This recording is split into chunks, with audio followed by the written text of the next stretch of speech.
Good evening, and welcome to your AIDailyPress evening podcast for January 5th, 2026. I'm your host, Walter.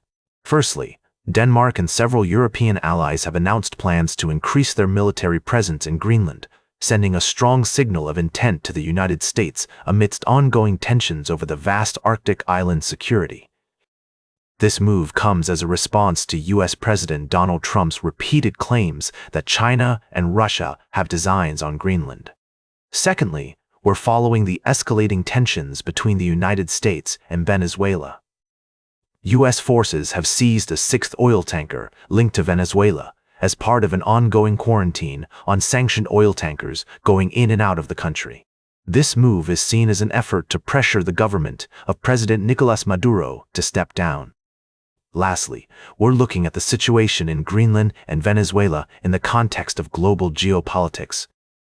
The U.S. has imposed sanctions on Venezuela's state-owned oil company, PDVSA, and multinational oil companies have been swift to close in on oil assets on the heels of regime change, as seen in Russia and Iraq. But as we've learned from these examples, regime change doesn't always lead to stability or prosperity. These are complex and multifaceted stories, and we'll continue to bring you updates as more information becomes available. And now, it's time to say, and that's the way it is. Good night. Now for the latest in social and cultural news, here is Barbara Waters. You, Walter, and Nanshul and know it's right now. Firstly, we've been following the situation in Gaza, where a significant step forward has been made in the peace process. The international community is supporting the plan, but experts warn that its success hinges on the ability of all parties to compromise and work towards a common goal. In the UK, the Conservative Party is facing fresh turmoil after leader Kemi Badenoch sacked Justice spokesperson Robert Jenrick, citing evidence that he was plotting to defect to the hard-right Reform UK party. This move is seen as an attempt by Badenoch to assert her authority and prevent further defections, but it remains to be seen whether this will stabilize the party or lead to more infighting. And finally, in Minneapolis, tensions have escalated following two incidents involving U.S. Immigration and Customs enforcement officers. Protests have erupted in the city, with demonstrators clashing with law enforcement after a Venezuelan man was shot by an ICE officer during an operation. The situation is complex, with concerns about public safety, immigration policy, and community trust. We'll continue to provide updates and analysis on these stories as they develop.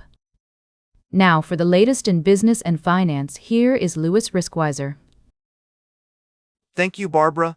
We've had a fascinating week in the world of finance, with two of Wall Street's biggest players, Goldman Sachs and Morgan Stanley, exceeding expectations with their impressive earnings reports.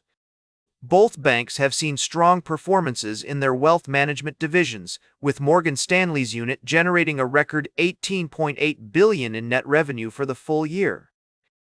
In other news, Taiwanese semiconductor giant TSMC has reported a forecast-smashing 44% jump in fourth-quarter profit, driven by the AI boom. This has had a ripple effect on the tech industry, with Dutch semiconductor equipment maker ASML seeing its market value soar above $500 billion. We've also seen significant developments in the energy sector, with oil prices dropping after U.S. President Donald Trump indicated that the U.S. may not intervene in Iran's attack on civilians. And finally, Microsoft has made headlines with its plans to set a record with a soil credit purchase to offset its data centers' carbon emissions, as part of its efforts to reduce its environmental footprint and become carbon neutral by 2030. Tune in tomorrow for more in-depth analysis and updates from the world of finance, technology, and energy. Now for the latest in science and technology, here is Carl Starman. Thank you, Louis. Firstly, a crew of astronauts returned to Earth earlier than scheduled due to a medical issue aboard the International Space Station. The early return marks the first medical evacuation in the station's history, highlighting the challenges of space travel and the importance of having procedures in place for emergency situations. In another development, China has unveiled a groundbreaking lunar timekeeping system which utilizes advanced mathematics and software to achieve highly accurate timekeeping. This breakthrough has far-reaching implications for space exploration, navigation, communication, and scientific research, solidifying China's growing presence in the global space community. Lastly, we reflect on the significance of these achievements in the context of human history and culture. From the Apollo missions to the latest advancements, our understanding of space and its potential for exploration continues to expand, driven by international cooperation and a shared sense of wonder and curiosity. We'll continue to monitor these stories and provide updates as more information becomes available. Now for the latest in sports, here is Howard Closewell. Thank you, Carl. Firstly, let's talk about the NFL coaching carousel. The New York Giants have reportedly found their new head coach, although an official announcement is still pending. Meanwhile, the Denver Broncos are closing in on a deal with their top candidate. We'll keep you updated as more information becomes available. In other sports news, the PGA Tour season is underway, and our experts are weighing in on who they think will be the player of the year. Justin Rose is gaining attention as a dark horse candidate, but it's still early days. The NBA is also heating up, with the Philadelphia 76ers surging up the rankings, led by Joel Embiid and Tyrese Maxey. However, the Milwaukee Bucks are struggling, and Giannis Antetokounmpo is facing challenges with the fans. In entertainment news, the highly anticipated UFC match between Kayla Harrison and Amanda Nunes has been postponed. We're still waiting for an explanation, but we'll keep you updated on any new developments. Finally, spring training is just around the corner, and we've got the report dates for each team. If you're a baseball fan, you won't want to miss this. Now for the latest in travel and human interest, here is Charles Curral. Thank you, Howard. Firstly, we explored how technology is bridging cultural gaps, as seen in Microsoft's partnership with Indigo Carbon to purchase record-breaking soil carbon credits linked to regenerative agriculture in the United States. This groundbreaking deal not only underscores Microsoft's commitment to becoming carbon negative by 2030, but also showcases the potential of regenerative farming practices in reducing emissions and promoting a healthier ecosystem. In another story, we delved into the complexities of accountability and transparency within our institutions. The case of Chief Constable Guilford facing a meeting with Police and Crime Commissioner Simon Foster serves as a reminder of the importance of verifying information and ensuring that decision-making processes are robust and unbiased. Lastly, we touched on the intersection of technology and culture, as seen in Italy's efforts to preserve its rich cultural heritage through digital means. Although not fully explored in our previous episodes, this topic highlights the significance of embracing innovation while respecting traditional values. These stories reflect the diverse themes and issues that shape our world today. As we navigate the intricacies of technological advancements, environmental sustainability, and institutional accountability, it's essential to approach these topics with nuance and balance. At the AI Daily Press, we're committed to providing you with insightful reporting and thoughtful analysis. Now for the latest in fashion and entertainment, here is Joan Streams. Like you, Charles. Oh, honey, it's been a wild ride in the world of entertainment and media. Let me give you the lowdown.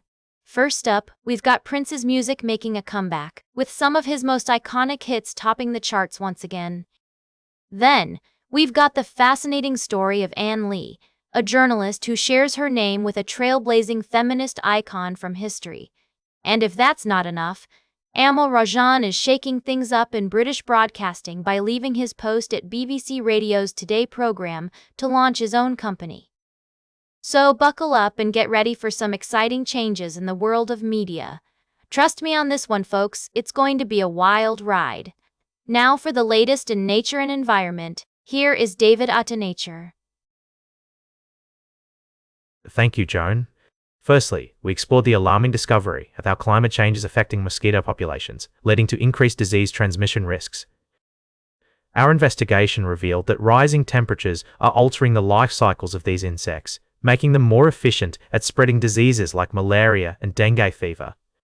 Next, we delved into the remarkable world of non-human culture. where research has shown that many species, from chimpanzees to whales and dolphins, exhibit cultural behaviors passed down through generations.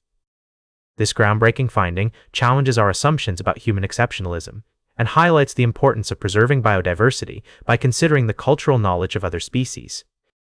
Lastly, we traveled back in time to explore the life history of the Tyrannosaurus rex, where a recent study revealed that these iconic dinosaurs took approximately 40 years to reach their maximum size. This discovery sheds new light on the growth patterns and potential lifespan of T-Rexes, estimated to be around 40 to 50 years, and raises intriguing questions about their evolutionary advantages. These stories not only showcase the wonders of the natural world, but also underscore the importance of continued scientific research and our responsibility to protect and preserve the delicate balance of our planet. And that completes our evening podcast for today. Thank you for listening. Until tomorrow morning, I'm David Attenacher for AI Daily Press, the world's most unbiased news source.